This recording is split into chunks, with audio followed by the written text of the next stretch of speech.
সারাদিন সংসারের কাজকর্ম নিয়ে ব্যস্তময় দিন যাপন শেষে বিকেলে বেরোলাম ফার্নিচার কিনতে। রাধে রাধে বন্ধুরা, কেমন আছো তোমরা সবাই? আশা করছি ভীষণ ভালো আছো। আমরাও কিন্তু খুব ভালো আছি। আজকে হচ্ছে শনিবার, তোমাদের সাথে নিয়ে আজকে ব্লগটা শুরু করছি। সকালের শুরুটা ঘুম থেকে উঠে একবারে চলে এসেছি বাইরে, জানো তো আজকে একটু দেরি করে ঘুম থেকে উঠেছি, 7:30 থেকে কিন্তু ব্লগটা শুরু করছি।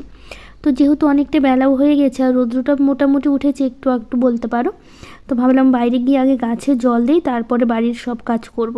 আর আজকে শনিবার তো, আর তার মধ্যে এত দেরি করে কেন ঘুম থেকে উঠেছি বলো তো? আসলে বাবানের তো ছুটি আছে স্কুল আজকে, আর বাবানের পাপাও জানো তো আজকে স্কুল ছুটি নিয়েছে, বাড়িতেই আছে। তো সেই জন্য আজকে এত দেরি করে ঘুম থেকে ওঠা। নয়তো কোন সকালে উঠি এই টাইমে 7:30টার সময় বলতে পারো রান্নাঘরে ঢুকে যায়, রান্নাও আমার শুরু হয়ে যায় আর কি এই টাইমটাতে, যেই টাইমে আজকে আমি ঘুম থেকে উঠেছি। তো যাই হোক, এখন কি করব বলো, যেহেতু আজকে ছুটি নিয়েছে, তো ভাবলাম একটু দেরি করে উঠি, তারপরে হচ্ছে কাজগুলো শুরু করি, বেশ ভালো হবে। এই ঠান্ডার মধ্যে সকালবেলা উঠতেও ইচ্ছে করে না, তার মধ্যে তো রোজ দিন তো সেই 6টার মধ্যে উঠেই পড়ি, না উঠলে তো এইদিকে আবার দেরি হয়ে যায় কাজের। তো সেই জন্য ভাবলাম কি যে আজকে একটু দেরি করে উঠি না কেন, কী বা আছে বলো, একটা দিন দেরি করলে কিছুই হবে না। তো সেই জন্য, আর ঠান্ডার মধ্যে তো সবাই জানো উঠতে ইচ্ছে করে না, তো সেই জন্য আমি উঠেই যে বাইরে কাজ শুরু করে দিয়েছি। আর এইদিকে বাবানও সবাই উঠে পড়েছে আর কি, যেহেতু এত বেলা হয়ে গেছে কেউ তো আর শুয়ে থাকবে না বলো। তো সেই জন্য সবাই উঠে পড়েছে, আর আমি উঠে প্রথমে কি করলাম, এই যে বাইরে গাছে জল দিচ্ছি আর কি, নইলে অনেকটাই দেরি হয়ে যেত। তারপর তো আবার ভেতরে কাজকর্ম আছে, রান্নাবাড়ি আছে, আর তার মধ্যে আজকে তো যাব বিকেলে, তোমরা তো বললামই আজকে যাব ঘরের জন্য একটা ফার্নিচার কিনতে। তো কি কিনছি, কেমন কি, সবটাই দেখাবো তোমাদের। তো কোথা থেকে নিলাম সবটাই বলবো, তো সাথে থাকো, তাহলেই তোমাদের সবটাই দেখতে পাবে। তার জন্য তোমাদের শেষ পর্যন্ত ব্লগটা দেখতে হবে। তো যাই হোক, এইদিকে দেখো আমি ঘরের কাজগুলো কিন্তু এখনও কিছুই করিনি, বাইরে আগে জল দিচ্ছি। তো অর্পণা দাস দিদিভাই বলেছে, দিদিভাই তোমার রান্না দেখে না মনে হয় রান্নাটা খুব দারুণ হবে, আর তোমার রান্না কেউ একবার খেলে সারা জীবন মনে থাকবে। এত সুন্দর রান্না করো তুমি দিদিভাই। আমার রান্না করতে অতটা ভালো লাগে না, কিন্তু তোমার রান্না দেখে না আমারও ইচ্ছে করে। থ্যাংক ইউ দিদিভাই, মানে এত সুন্দর করে কমেন্টটা তুমি লিখেছো, এত ভালোবাসা দিয়েছো, আমি তোমাকে বলে বোঝাতে পারবো না। আর তার মধ্যে হচ্ছে মানে এই কমেন্টে আমি কি বলবো সেটাই আমি ভাবছি, যে এতটা ভালোবাসা তুমি আমাকে দিয়েছো, সেটার মানে কিছু বলে সেটার ভালোবাসাটা নিশ্চয়ই কম হবে না, অনেকটাই ভালোবাসা দিয়েছো তুমি আমাকে। তা তোমাকে অনেক অনেক ভালোবাসা। আর তার মধ্যে রান্নার কথা বললো, আমি জানি না যে কেমন, কিন্তু সবাই বলে, এইটুকু বলতে পারি, মানে যারা যারা আমার রান্না খায় সবাই সত্যি বলতে প্রশংসা খুবই করে, সবাই বলে খুব ভালো নাকি আমি রান্না করি। তো জানি না সত্যি বলে না মিথ্যা বলে সেটা আমি ঠিক জানি না, কিন্তু সবাই খেয়ে খুব ভালো বলে। আর আমার বরের তো খুবই পছন্দ আমার হাতের রান্না, আর সবসময় বলে আর কি খুব ভালো রান্না করি। আর আমার রান্না করতে সবথেকে বেশি পছন্দ, মানে খুবই ভালো লাগে আমার রান্না করতে, জানি না কেন, কিন্তু আমার অনেক রকমের রান্না করতে, যদি সারাদিন আমাকে কেউ বলে রান্না করতে, আমি সারাটা দিন কিন্তু রান্নাঘরেই কাটিয়ে দিতে পারবো, কোনো সমস্যা নেই। আমার রান্না করতে প্রচণ্ড ভালো লাগে। আর রান্না করার সাথে সাথে এই যে সংসারের যে কাজকর্ম, বাড়ির যে কাজকর্ম, সেই কাজকর্ম করতে গেলেও কিন্তু আমার ভীষণ ভালো লাগে। আমি জানি না কেন আমার এগুলো করতে এত ভালো লাগে, কিন্তু আমার রান্না করতে যেমন সবথেকে বেশি পছন্দ, সেরকম সংসারের কাজকর্মগুলো করতেও না ভীষণভাবে ভালো লাগে। তো যাই হোক, জানি না কার কেমন লাগে আমার হাতে রান্না খেতে, কিন্তু সবাই ভালো বলে, এইটুকু বলতে পারি। তো দেখতে পেলে ঝাড় দেওয়ার সময় এতগুলো পাতা আর এত নোংরা কেন বলো তো? কালকে বিকেল টাইমে না আমাদের এখানে একটু হাওয়া দিয়েছিল, বিকেলে বলতে দুপুর থেকে হাওয়াটা ছিল, তো বিকেলবেলা একটু ভালোই দিয়েছিল। তো বিকেলে আর উঠোনটা ঝাড় দেওয়া হয়নি, মানে ওই সাইডটা বেশি পাতা পড়ে, সামনের এখানটা পড়লে তো আমি ঝাড় দিয়ে দিতাম, ওই সাইডগুলোতে একটু ওইদিকে গাছগুলো আছে, তো ওখানে মানে পাশের বাড়ির গাছগুলো, তো ওখান থেকে পাতাগুলো পড়ে, সেই জন্য হচ্ছে ওই মানে পাতাগুলো ছিল, তো এই জন্য এতটা নোংরা হয়েছে আজকে উঠোনটা। তো মধুমিতা বোন বলেছে, দিদি তুমি রূপে লক্ষ্মী, গুণে সরস্বতী, যেমন বাড়ির কাজকর্ম তেমন রান্না বান্না সব দিক থেকে এক্সপার্ট। থ্যাংক ইউ বোন, এত সুন্দর, তোমাকেও অনেক অনেক ভালোবাসা। তোমার কমেন্টটা পড়ে আমার ভীষণভাবে ভালো লেগেছে, এত ভালো লেগেছে মানে বলে তোমাকে আমি বোঝাতে পারবো না, অনেক ভালোবাসা। আর তুমি অনেক অনেক ভালো থেকো, আর এইভাবেই এই দিদি ভাইয়ের পাশে থেকো, আর ভালোবাসা দিয়ে যেও তুমি। তো এই যে ঘরের কাজ বাইরের কাজ মোটামুটি শেষ, তো এখন একটু সেদ্ধ ভাত বসাবো, আসলে যাব হচ্ছে মায়ের বাড়িতে, আর আমাদের এই যে বলতে ভুলে গেছি, দেখো আমাদের গাছে কিন্তু কুড়ি চলে এসে, অনেক দিন ধরে ভাবছিলাম যে গাছে কবে কুড়ি আসবে, এত সুন্দর গাছগুলো হয়েছে কিন্তু কুড়ি আসছিল না, কিন্তু এই যে দেখো কুড়ি আসা শুরু হয়ে গেছে, ফুল ফুটবে কিছুদিন পরে, এত ভালো লাগছে। তো আমি তো সকালবেলা উঠে দেখেই অবাক, তো ভাবলাম তোমাদের সাথে একটু শেয়ার করি। আসলে নিজে দেখি না, তারপরে যখন তোমাদের সাথে একটু শেয়ার করতে পারি না, ভীষণ ভালো লাগে তখন, মানে যতক্ষণ তোমাদের সাথে শেয়ার না করছি ততক্ষণ যাই না কেন ভালো লাগে না। তো এই ঘরে এসে যে বিছানাটা তো গুছাতে পারিনি, কারণ আমি উঠে পড়লেও বাবা ছেলে মিলে কি করছিল বলো তো, এই লেপ কাঁথা গায়ে দিয়েই বসেছিল আর কি। তো এইদিকে আজকে তো শনিবার, কালকে আবার রবিবার বাবানের আর্ট আছে, বিকেলবেলা করে আর্ট শিখে, তো ও আবার হোমওয়ার্কটা করেনি, তো সেই জন্যই ঘুম থেকে উঠে ব্রাশ না করে আগে খাতা কলম নিয়ে বসে গেছে যে আগে করবো তারপরে ব্রাশ করবো আমি। তো ওইদিকে হচ্ছে আমি ভাতটা বসিয়ে দিলাম, আসলে আজকে করবো হচ্ছে সেদ্ধ ভাত। আর বললাম না মায়ের বাড়িতে যাব, আসলে মায়ের বাড়ির ওখান থেকে বাবার তো টোটো আছে, টোটো নিয়ে মায়ের বাড়ির ওইদিকে একটা দোকান আছে, ওই দিক থেকেই নেবো আর কি ফার্নিচারটা, তো ওই দোকানেই যাবো দেখে, তো ওখান থেকে আগে মায়ের বাড়িতে যাব। তো সকালের জন্য একটু শুধু খাবো, দুপুরে তো মায়ের ওখানেই খাবো, তো সেই জন্য সকালে একটু সেদ্ধ ভাত করবো।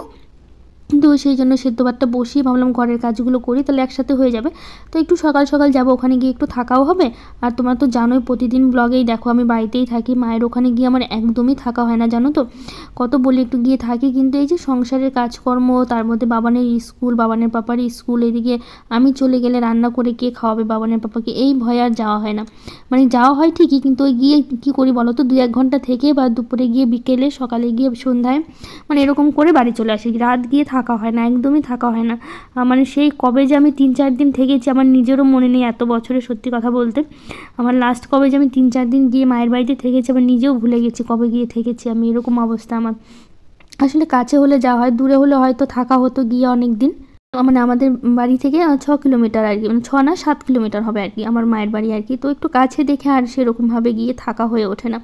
তো সেই জন্য সেদ্ধ ভাত করবো, আর মা তো ওইদিকে রান্না করছে, মা বলছিল যে সকালবেলায় এসে মানে এখানে যাতে খেয়ে নিই আর কি, রান্না না করে। তো মা বললাম যে একটু দেরি হবে যেতে, তো সেই জন্য সকালবেলা একটু সেদ্ধ ভাত করে খেয়ে নেবো, আর তুমি দুপুরের জন্য রান্না করো, এরকম করে মাকে বলা হয়েছে আর কি।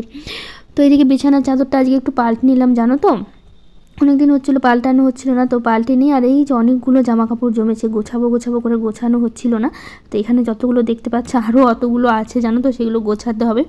তো সবগুলো জামা কাপড় গুছিয়ে নিচ্ছি, নিয়ে তারপরে ভাতটা তো এদিকে হচ্ছে, ততক্ষণে ভাতটাও হয়ে যাবে এদিকে কাজকর্ম করতে করতে আমার। তো কৃষ্ণা ব্যানার্জি দিদিভাই বলেছে, বোন তোমার কথাগুলো খুব সুন্দর, তোমার কাজ আমার খুব ভালো লাগে, আর তোমার সবাই ভালো থেকো। থ্যাংক ইউ দিদিভাই, তোমরা সবাই খুব ভালো থেকো। আর পূজা দেবনাথ দিদিভাই বলেছে, দিদি তোমার ফেসবুক পেজ কী নামে আছে? তো আমার ফেসবুক পেজ আছে, সেটা হচ্ছে যে ব্লগস প্রিয়াঙ্কা নামে যেরকম ইউটিউব চ্যানেল আছে, সেম একই নামেই কিন্তু আমার ফেসবুক পেজেও কিন্তু একই নামে আছে।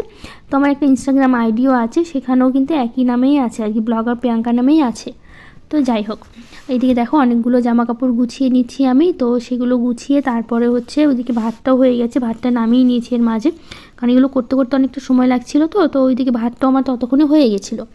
তো সুমিত্রা মণ্ডল দিদিভাই বলেছে, তোমার উঠোনের গাছপালা খুব ভালো লাগে, আর বলেছে তোমার পরিপাটি কাজ খুব ভালো লাগে। থ্যাংক ইউ দিদিভাই, অনেক অনেক ভালোবাসা তোমাকে।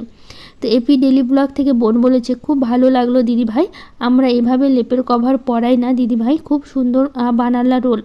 থ্যাংক ইউ দিদিভাই। তো কালকে আমি রোল বানিয়েছিলাম আর লেপের কভার ভরেছিলাম, তো সেই জন্য দিদিভাইটা আর কি, দিদিভাই বলছি সরি, বোন হচ্ছে কমেন্ট করেছে আমাকে।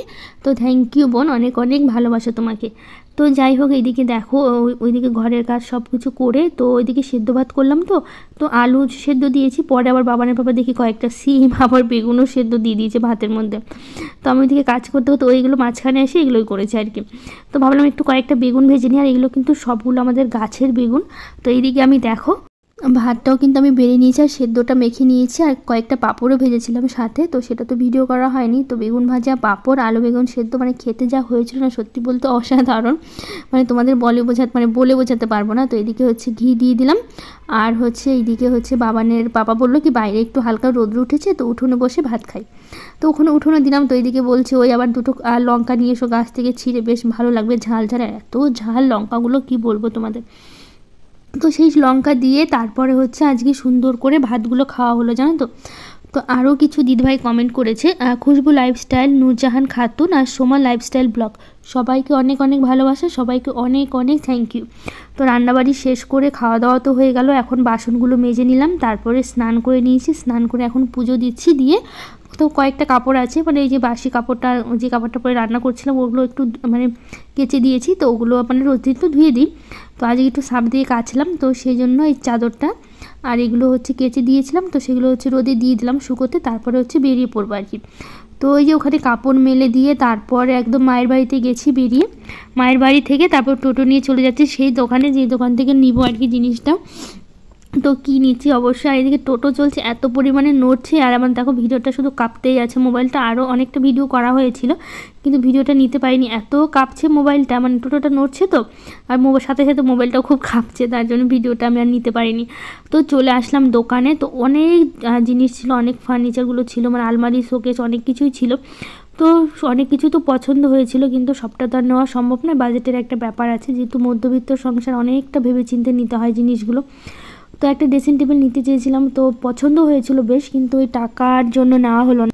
তো গিয়েছিলাম, তো আমি, পিমনের বাবা আর হচ্ছে আর আমার দাদা, তিনজনে মিলে গেছিলাম টোটো নিয়ে, বাবারই টোটো, বাবানের পাপাই চালিয়ে আর কি নিয়ে গেছিলো। তো দেখো বাড়ি চলে এসে আর এইটা নেওয়া হয়েছে আর কি, কেমন হয়েছে অবশ্যই জানিও, কালোর মধ্যে, আর এরকম কাছ থেকে দেখালাম ডিজাইনটা কিন্তু ওরকম আছে, আসলে দূর থেকে মনে হচ্ছে যেন শুধু কালো এক কালার, কিন্তু সেটা না, কাছ থেকে দেখতে কিন্তু ভীষণ সুন্দর, আসলে ক্যামেরায় যাই না, আমার মানে বোঝা যাচ্ছে না ঠিক ডিজাইনটা।